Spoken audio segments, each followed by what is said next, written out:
Good morning and welcome back to White Mountains Today here on White Mountain TV 16.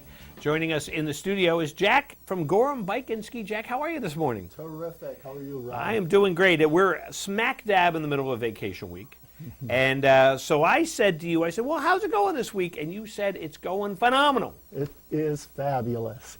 I was worried with some of the warm weather, but quite frankly, people are out there. The trails there's plenty of snow out there. They're having a great time. That's awesome. And, you know, one of the things about cross-country skiing, I was mentioning it earlier, is dressing properly. And knowing that, you know, you don't put on your parka to go cross-country skiing. It's not going to work out too well for you. And it's the layers and everything else. And you guys have all the knowledge about that. So we're going to talk about that. Jack brought a bunch of samples and knowledgeable information to us here. So let's talk about that. So if I'm going to go out, I don't know anything. Oh, that's typical, Rob. I don't know anything, and I'm going to go out cross-country skiing, and I'm walking into your store. What are you going to tell me to do? How are you going to tell me to dress to go cross-country skiing? Well, I think most of us are really familiar with dressing for alpine skiing. A little bit different. Cross-country skiing, I always talk about it as being a silent sport and being a warm sport. You're propelling yourself up and down the trails. It's a higher effort. That higher effort results in perspiration.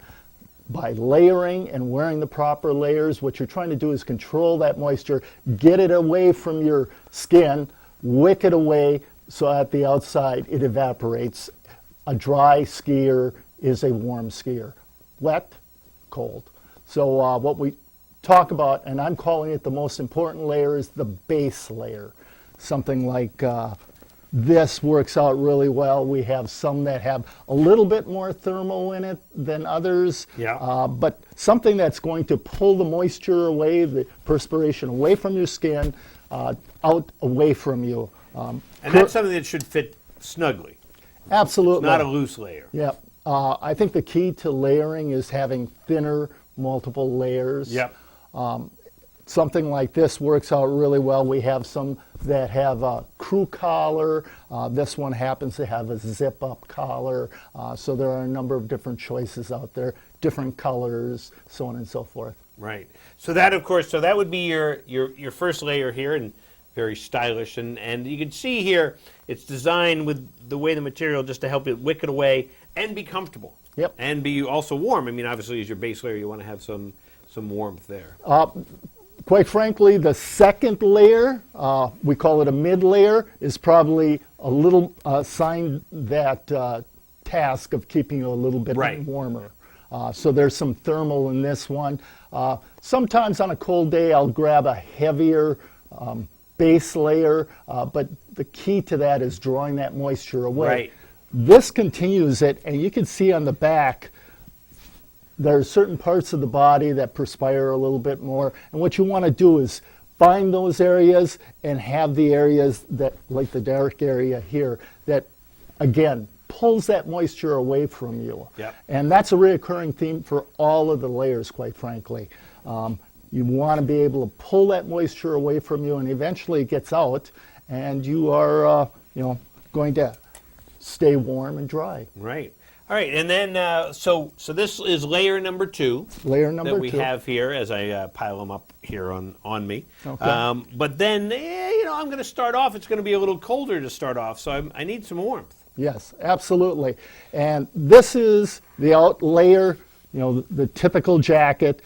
What you'll find is for cross-country skiing, again, it's a warmer sport. Normally, the jackets are going to be considerably thinner than what you're going to find in alpine. Right. What we look for is either on the back or under the arms. This one has under the arms as well as the sides. Very, very breathable.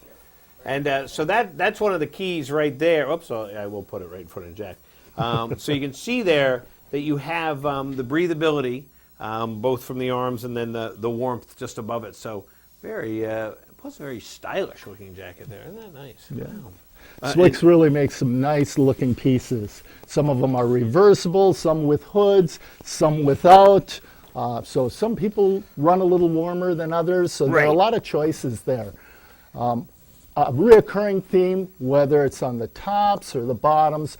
On the front, you want a lot of moisture and wind protection. On the back, breathability. And you'll see that. You can physically feel the difference on a lot of the pants, where they're really some thermal and water and wind protection on the front, but the back, a lot lighter weight, able to breathe, get rid of that moisture, stay warm and dry. Right. And what about your head? My head has been pretty big for some time. No, I'm just kidding. We have a number of different hats, starting from the locally produced Chokus hats. We call it hats with bling, to a number of different Swix hats. And we've got a number of different colors and materials, from wool blends to synthetics, different colors. We've got some traditional looking hats, hats with pom-poms, with tassels, without, some with mesh on the top for those warmer days. Yeah. A lot to choose from there. We have a great selection right now of hats in Jackson. And then your hands, too, are obviously something that are going to get pretty warm. And if you're wearing those big, heavy mittens or gloves, you're probably going to run into some problems. Yeah, not only do they overheat in that respect, but they're hard to get into the straps for the poles. Swix makes some really terrific gloves. Again, they pack a lot of insulation in a thinner glove. Some of them have multiple fingers. You can see this one has 3 fingers here and 1 finger here. Multiple fingers, and that gives you a kind of a sleeping bag effect. Keeps those fingers a little bit warmer. Yep. We've got some lobster claw gloves up there. We have full mitts for those that really need a little bit more protection. Sounds very cool. Now, what is you've got one more item here. You got a skort there. Yes, this has really been popular over the last couple of years. For the women, they introduced this about 2 seasons ago. And what it does is it's thinly insulated. I think it was more of a modesty piece at the beginning. Yep. But a lot of our instructors found out, it's functional also. You can ski in this, and it gives you a burst of warmth in the core. Right. For men, they came out with some shorts, and they're pretty popular too. That sounds great. And all of this is available, of course, up at Gorham Bike and Ski. Absolutely. So, and this is just a smattering, a sampling of stuff we can see from the photos here. So plenty of great clothing that you have up there, and a great selection, I imagine. We do, yes. We're pretty well filled up right now. That's great. So what are the hours of Gorham Bike and Ski, Jack? We're open 8:30 to 4:30 daily. Quite often we extend that a little bit if someone's hanging around a little bit later. Yeah. We've got to wax some skis anyhow, so we're happy to extend our hours if necessary. So not only do you have all the clothing, you have all the equipment, ski tuning, waxing, everything else. Absolutely, full service. Full service there at Gorham Bike and Ski, located right in the heart of Jackson Village at the Jackson Ski Touring building, also the Wentworth Golf building if you're going. Where is that? They serve a dual purpose depending on the time of year. Mm-hmm. And so that's great. Well, Jack, thanks so much for coming by. Enjoy the upcoming snow and enjoy all the conditions that you have up there at Jackson. We're pretty excited, and we're having some great skiing right now.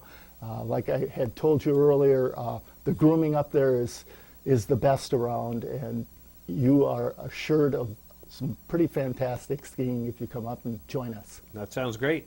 Well, Jack, thanks again. And we'll be back here in a minute on White Mountains Today. White Mountains Today is brought to you in part by